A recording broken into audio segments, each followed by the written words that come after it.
At the airport, after a vicious fight about money, my parents and brother canceled my ticket and abandoned me in Italy. No boarding pass, no passport, no way home. I stood there watching them disappear through the gate, my screams drowned out by the roar of jet engines and the indifference of security guards who refused to help.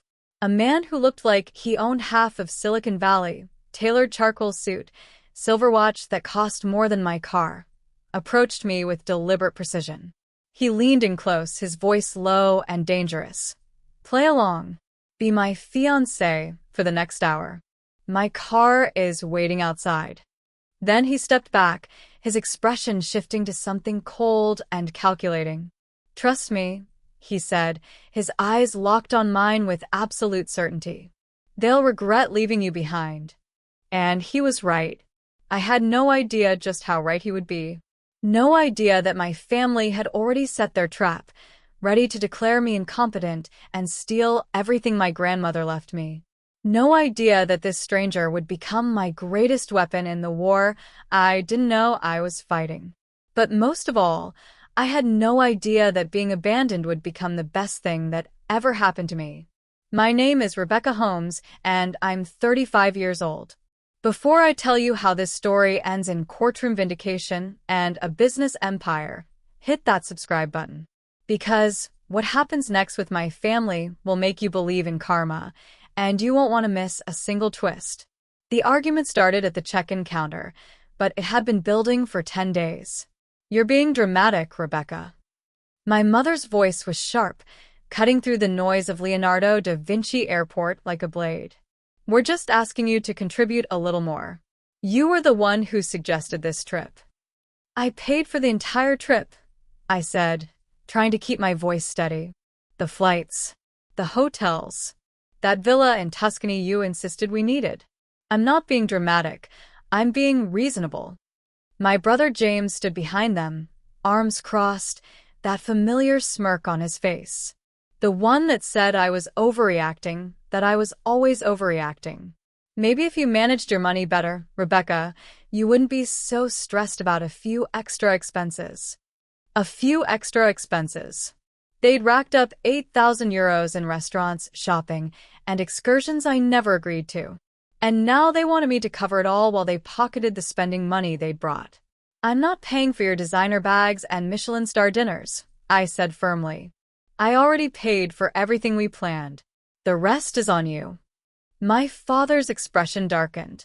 He'd been quiet until now, letting my mother and James do the talking. "You know what your problem is? You've always been selfish. Your grandmother spoiled you, and now you think you're better than the rest of us." The mention of my grandmother, gone barely 8 months, felt like a punch to the chest. "That's not fair." "Fair?" My mother's laugh was brittle. "You inherited everything while the rest of us got nothing. And you can't even help your own family?" Before I could respond, James snatched my purse from the counter. I lunged for it, but he was faster, pulling out my boarding pass, my phone, my passport. "You need a reality check, Rebecca. Give those back." My voice rose, panic flooding through me. "Let's go." My father grabbed my mother's arm, nodding to James. They moved toward the security line with my documents, with everything. I screamed for them to stop. I screamed for security. But the airport was chaos.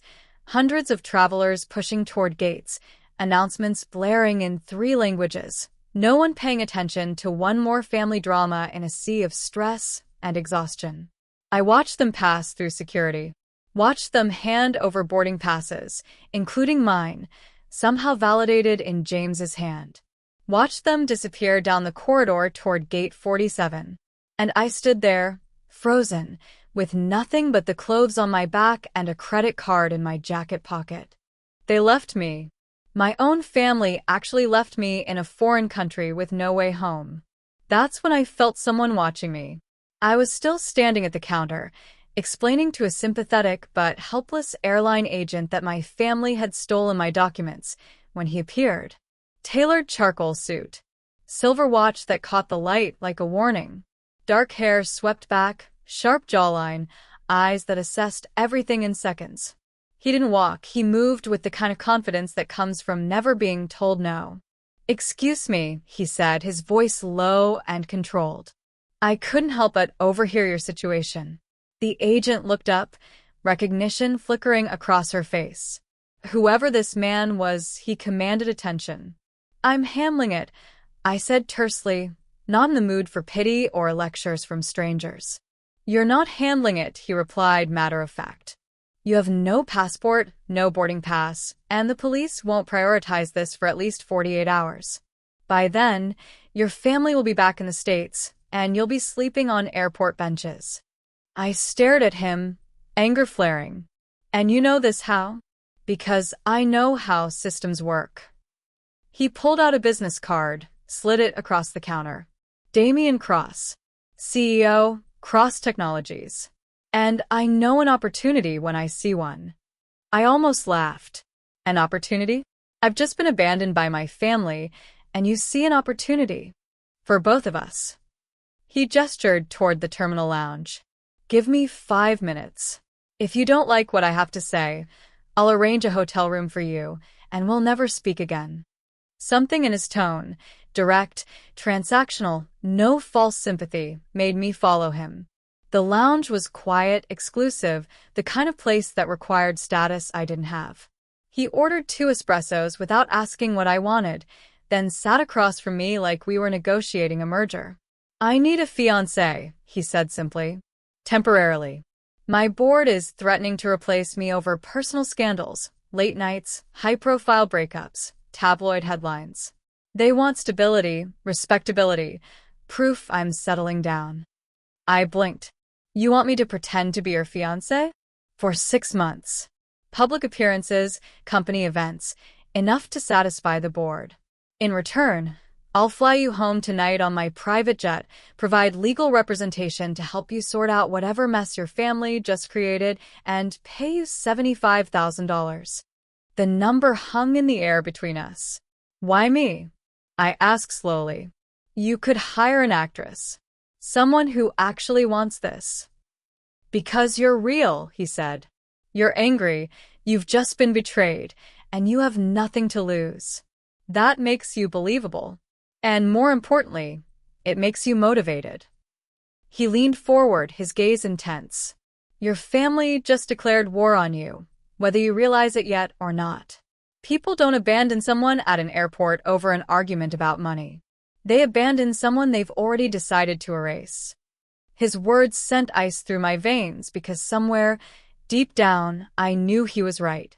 "So," he extended his hand, "do we have a deal?" I looked at his hand, then at his face. At the calculated coldness that promised revenge wrapped in opportunity. I shook it. The private jet touched down in San Jose just after midnight. I'd spent the entire flight in stunned silence, oscillating between relief and disbelief. Damien had worked through a stack of contracts on his laptop, occasionally glancing at me with the detached interest of someone who'd just acquired a useful asset. His estate sat in the hills above Palo Alto, all glass and steel and breathtaking views of the valley below. Security gates, manicured gardens, the kind of wealth that didn't need to announce itself. "Guest suite is upstairs, second door on the left," Damien said as we entered the foyer. "My assistant will bring clothes and anything else you need tomorrow. Get some sleep. We'll discuss logistics in the morning." He disappeared down a hallway before I could respond, leaving me alone in a house that felt more like a museum than a home. The guest suite was larger than my entire apartment back in Chicago. Floor-to-ceiling windows overlooking the valley, a bed that could sleep 4, a bathroom with heated floors, and a rainfall shower. I stood there, still wearing the same clothes from the airport, and felt the reality of the last 12 hours crash over me. My phone, the one Damien's assistant had handed me on the plane, already programmed with a new number, buzzed violently on the nightstand. Maya's name flashed across the screen. "Oh my God, Rebecca, where are you?" Her voice was frantic, breathless. "I've been trying to reach you for hours. Your phone's been going straight to voicemail and your parents." Maya slowed down. "What's going on?" Your parents filed a petition this morning. Emergency guardianship. They're claiming you had a psychotic breakdown in Italy, that you're a danger to yourself, that you need immediate intervention, and they need control of your assets for your own protection. The room tilted. What? They have a doctor's statement. Some Italian physician saying you were erratic, paranoid, making accusations against your family. Rebecca, they're trying to get control of your grandmother's estate. I sank onto the bed, my hands shaking. That's insane. I didn't see any doctor in Italy. I never. I know, Maya said urgently. But they have paperwork. And they've already filed with the court in Cook County. There's a hearing scheduled for next week. The airport. The argument. The way James had looked at me. Not angry, but calculating. This wasn't spontaneous. They'd planned this. They left me at the airport on purpose, I whispered. They wanted me to look unstable.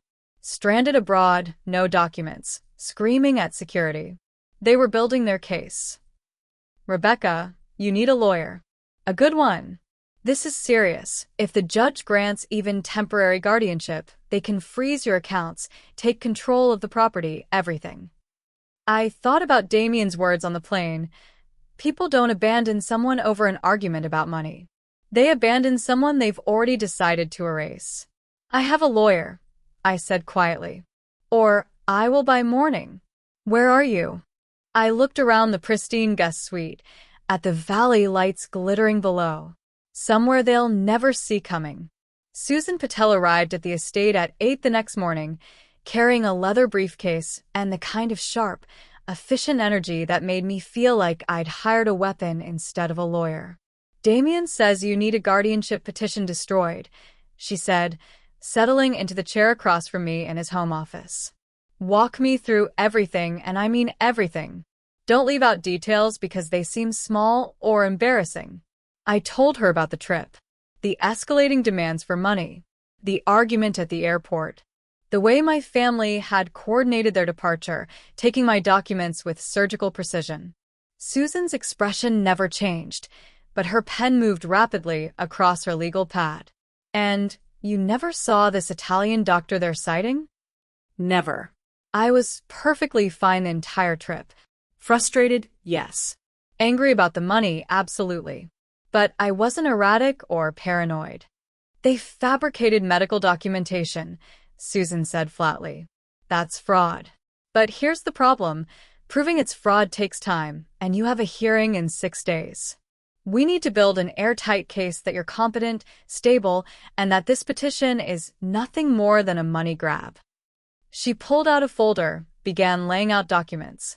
First, we document everything about your life that proves competency. Employment history, financial records, professional references.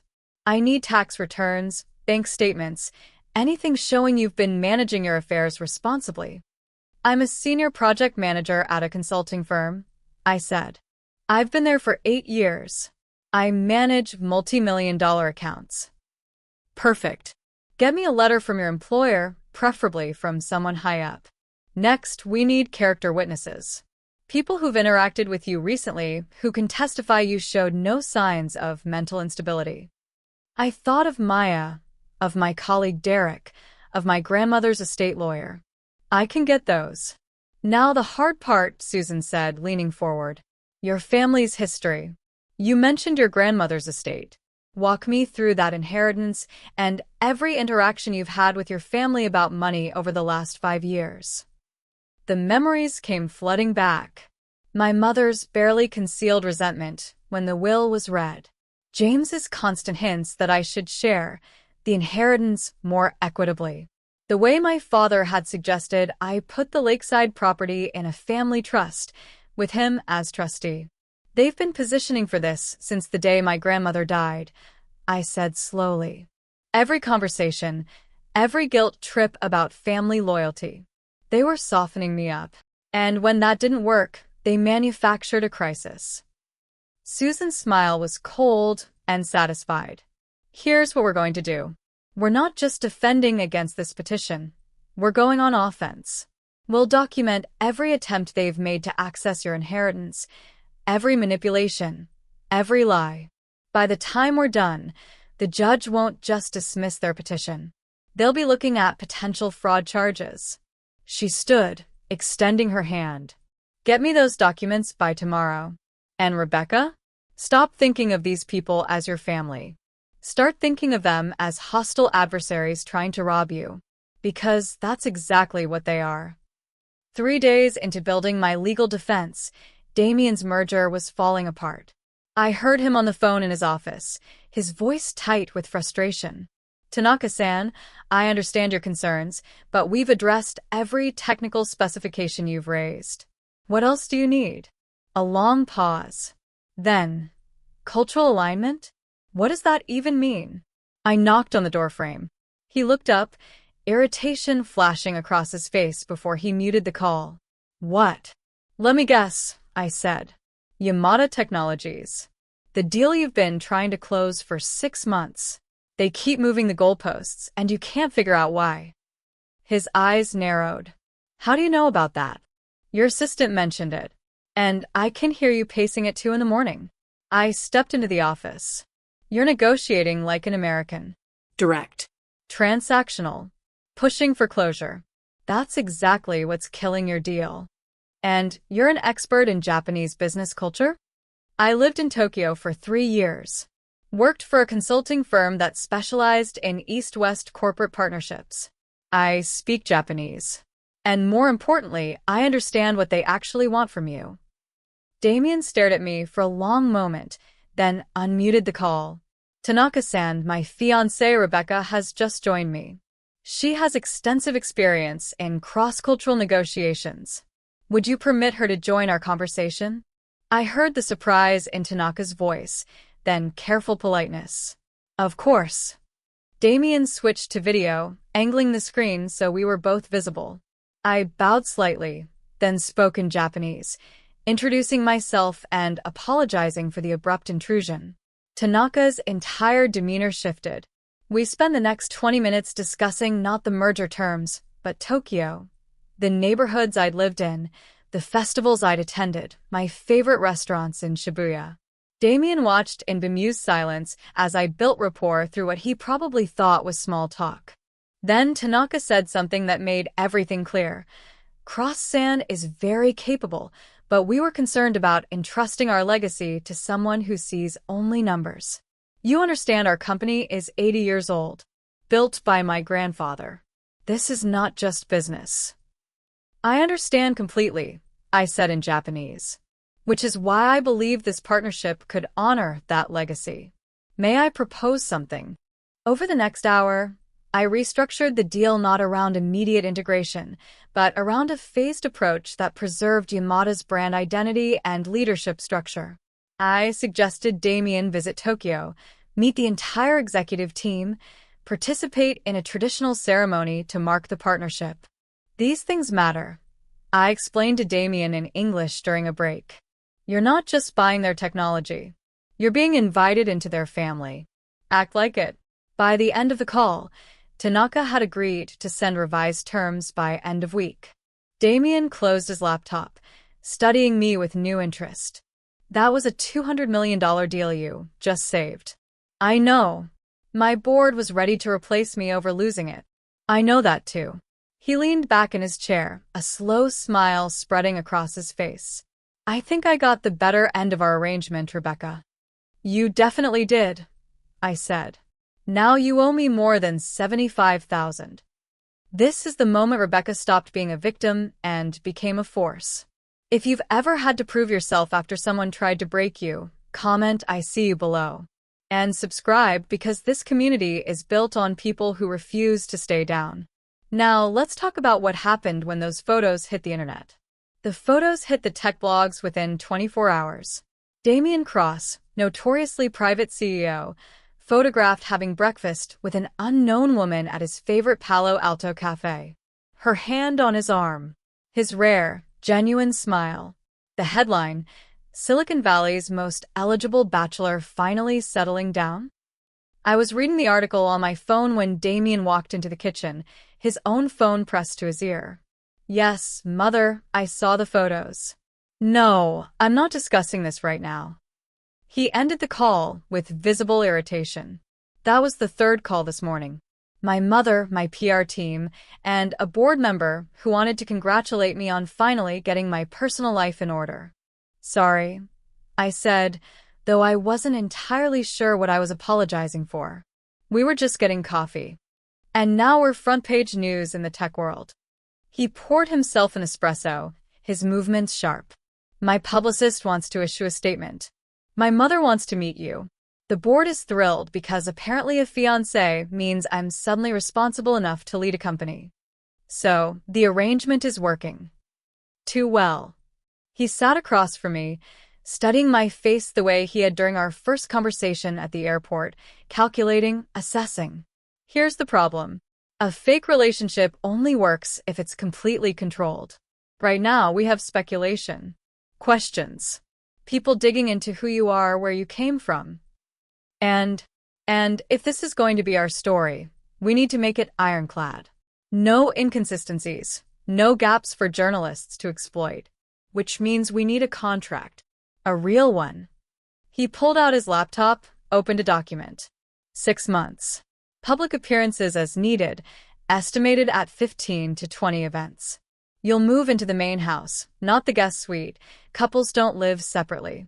We'll coordinate schedules, maintain consistent stories about how we met when I proposed. I scanned the terms on the screen. You've already drafted this. I started writing it last night after the photos leaked. My lawyers will formalize it today. He looked up, his expression serious. This isn't just about my board anymore, Rebecca. Your guardianship hearing is in 3 days. You're going to walk into that courtroom as the fiancé of one of the most prominent tech CEOs in the country. That changes the narrative. You're not unstable or incompetent. You're engaged to a billionaire who clearly trusts your judgment. The strategic brilliance of it hit me all at once. My family had tried to paint me as helpless, irrational, someone who needed to be controlled. But a woman capable of capturing Damien Cross's attention? That story didn't fit their narrative at all. What's the new number? I asked. 150,000. Plus full legal support, housing, and a stipend for appropriate wardrobe. He slid the laptop toward me. You saved a $200 million merger. Consider this hazard pay. I read through the contract carefully. Termination clauses. Confidentiality agreements. A stipulation that either party could end the arrangement with 30 days' notice after the initial 6 months. It was clinical, transactional, exactly what I needed. Where do I sign? They arrived on a Saturday morning, 3 days before the scheduled hearing. The gate intercom buzzed just after 9. Damien's security guard's voice crackled through. Sir, there are 4 people at the gate claiming to be Ms. Holmes's family. They say it's an emergency. I was in the living room, reviewing my testimony with Susan one final time. My blood went cold. Don't let them in, I said immediately. Damien appeared from his office, already reading the situation. How many? 4, the guard repeated. 2 older adults, 1 younger male, and a woman in professional attire carrying a medical bag. They brought a psychiatrist, Susan said, her voice sharp with recognition. They're trying to conduct an involuntary evaluation. If she signs anything or says anything they can twist, they'll use it to strengthen their case. Let them in, I said suddenly. Everyone turned to stare at me. Rebecca, Susan started. Let them in, I repeated, pulling out my phone. But I'm recording everything. Every word. Every threat. Let them bury themselves. Damien's expression shifted to something almost predatory. I'll have security record as well. Multiple angles. 5 minutes later, they were in the foyer. My mother looked around the estate with barely concealed shock. My father's face was tight with anger. James wore that familiar smirk, though it faltered when he saw Damien standing beside me. The psychiatrist, Dr. Ellen Morris, according to her introduction, clutched a leather portfolio like a shield. Rebecca, sweetheart. My mother's voice dripped with false concern. We've been so worried. When you disappeared after Italy, We thought something terrible had happened. You canceled my ticket and stole my passport, I said evenly. You knew exactly what happened. You were having a breakdown, my father cut in, screaming at us in the airport, making wild accusations. We had no choice but to protect you from yourself. Dr. Morris stepped forward, her smile professionally sympathetic. Rebecca, your family has asked me to conduct a brief evaluation, just to ensure you're getting the help you need. If you could come with me somewhere private. No. Rebecca, this isn't a request, James said, his voice hardening. We have legal authority to. You have nothing. I held up my phone, the recording app clearly visible. But I have this. Every word you've said since you walked in. Want to keep going? Want to tell Dr. Morris how you manufactured medical documents in Italy? How you've been trying to get control of grandmother's estate since the day she died? My mother's face went white. Or should we talk about the real reason you're here? I continued, my voice ice cold. You found out I'm engaged to Damien Cross. Suddenly your incompetent, unstable daughter doesn't fit your narrative anymore, does she? This is ridiculous. My father blustered. We're your family. We're trying to help. You isolated her in a foreign country, Susan interrupted, stepping forward with her own folder. You fabricated medical evidence. You filed a fraudulent guardianship petition. And we have documentation of every attempt you made to access Rebecca's inheritance over the past 8 months, including the pressure you put on her grandmother during her final illness to change her will. Elder abuse. The words hung unspoken in the air, but everyone heard them. My mother grabbed my father's arm. We should go. One more thing, I said as they turned toward the door. If you don't withdraw that petition by Monday morning, I'm filing countercharges. Fraud. Conspiracy. Elder financial abuse. Susan has everything ready. Your choice. James's smirk was completely gone now. They left without another word. They didn't withdraw the petition. I suppose I shouldn't have been surprised. Backing down would have meant admitting everything, and people like my parents had spent too long believing they were untouchable to surrender quietly. So on Wednesday morning, I walked into the Cook County Courthouse in a navy suit that cost more than my first car, with Damien beside me and Susan carrying 2 bankers' boxes of evidence. My family sat on the opposite side of the courtroom with their attorney, a tired-looking man who kept glancing nervously at Susan's boxes. My mother wouldn't meet my eyes. My father's jaw was clenched so tight, I thought it might crack. James stared straight ahead, his cocky confidence finally dimmed. Judge Patricia Rothstein entered, a woman in her 60s with steel-gray hair and the weary expression of someone who'd seen every family dysfunction imaginable. This is a petition for emergency guardianship, she began, reading from the file. The petitioners claim Ms. Rebecca Holmes suffered a psychiatric episode while abroad and requires immediate intervention. Ms. Holmes, I see you've retained counsel and wish to contest. Yes, Your Honor, Susan said, standing. And we have substantial evidence that this petition is not only baseless but constitutes fraud, elder abuse, and conspiracy to commit theft. The judge's eyebrows rose. Those are serious allegations, Counselor. Which is why we've documented everything. Susan approached the bench with the first folder. Your Honor, we have employment records showing Ms. Holmes has maintained consistent, high-level performance at her job. Character statements from colleagues, friends, and business associates. Bank records demonstrating responsible financial management. And most critically, proof that the Italian medical documentation cited in this petition is fabricated.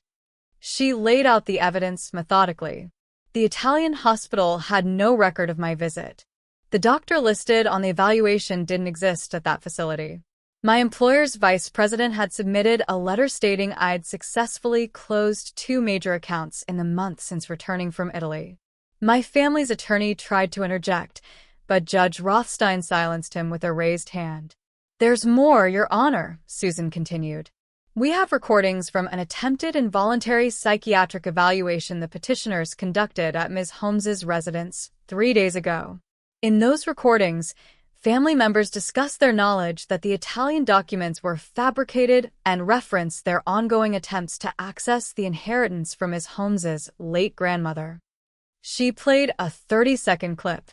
My father's voice, clear and damning. "We had no choice but to protect you from yourself." My mother, "When you disappeared after Italy, we thought something terrible had happened." Their own words, revealing they'd known exactly where I was and what they'd done. Judge Rothstein's expression darkened.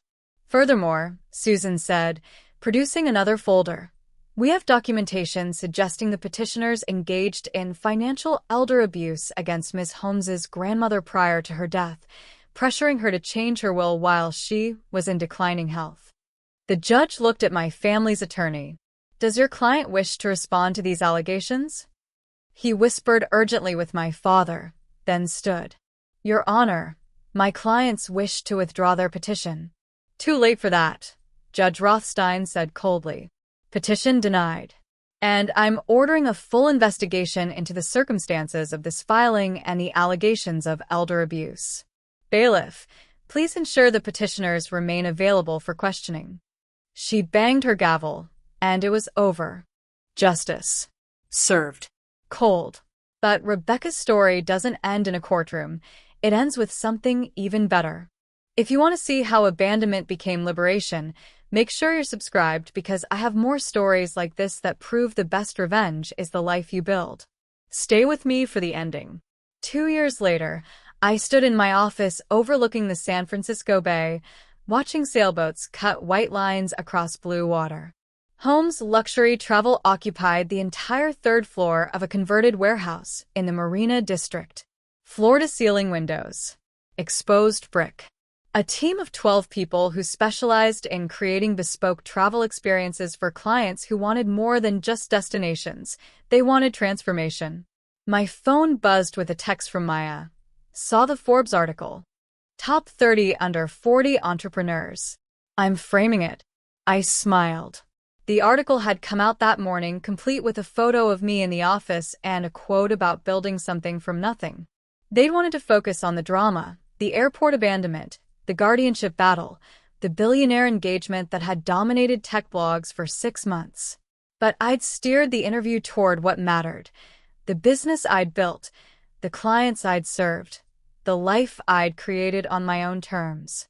The engagement to Damien had ended exactly as planned, 6 months after the courthouse vindication. We'd held a small, private ceremony that resulted in a quiet announcement 2 weeks later that we decided we were better as friends and business partners. The tech blogs had speculated for a month, then moved on to the next scandal. But the friendship part had turned out to be real.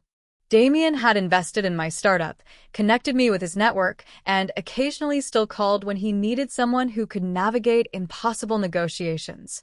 Last month, I'd helped him close a deal with a German automotive company. He'd sent me a case of champagne and a note that said, "Best $75,000 I ever spent." The investigation into my family had resulted in fraud charges against my parents and James. They'd pleaded out, avoiding jail time but facing restitution, probation, and professional ruin. My father had lost his position at his firm. James had been quietly let go from his company. My mother had become a pariah in the social circles she'd valued so much. I'd felt nothing when I heard. Not satisfaction, not vindication, not even sadness. Just a quiet sense of closure. I'd sold my grandmother's lakeside property and used the money to fund the business. Every client who walked through my doors, every trip I designed, every transformation I facilitated, it was built on her legacy, not theirs. Maya appeared in my doorway, grinning. "Your 3 o'clock is here. Honeymooners wanting something unexpected in Southeast Asia." Perfect. I grabbed my tablet, then paused at the window for one more moment. 2 years ago, I'd stood in an Italian airport with nothing, no ticket, no documents, no way home. I'd thought I was losing everything. I hadn't realized I was being set free. Family, I'd learned, isn't who you're born to. It's who shows up, who fights for you, Who sees your worth when you can't see it yourself? And sometimes, the best thing that can happen is being left behind by people who never deserved you in the first place. I turned toward my office door, toward my team, toward clients waiting to be transformed, toward the life I'd built from abandonment, the life I actually deserved.